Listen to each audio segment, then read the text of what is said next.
Alright, so today I was working with my table saw. It's one of the new SawStop table saws.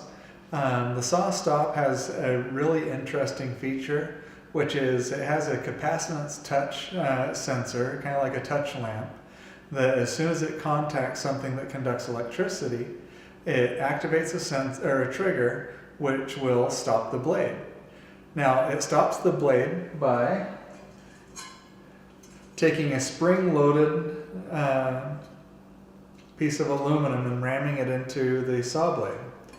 And today I had the distinct honor of activating my SawStop.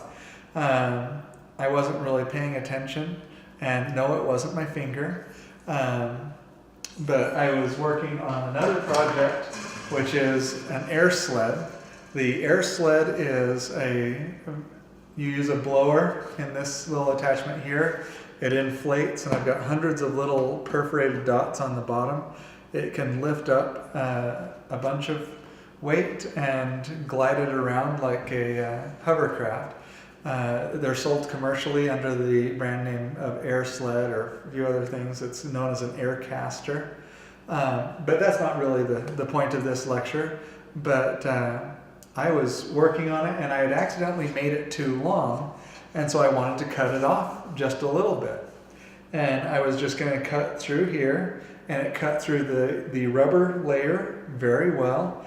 And as soon as it touched the aluminum, I heard this little thunk, and it took me a minute to realize what had happened was that it had short-circuited the sensor going from the tabletop here into the blade, and as I mentioned before, it went ahead and it stopped instantly. The blade, as it hits that sensor, it drops out underneath the table.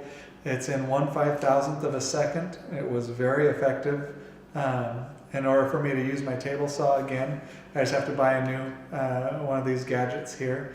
They run about $60, but I'll show it to you up close. And I'll need a new saw blade as well. So, all in all, it's a pretty cool thing. I purchased the SawStop because I'm a dentist, and the thought of losing a finger out here is a very real fear for me. I use a table saw on a very regular basis, and it's just one of those things that it could happen. So I'm very grateful that I got the SawStop, even with a false positive like today. It was just nice to be able to see it work. So we'll get it all fixed up and be able to use it again for my next project later.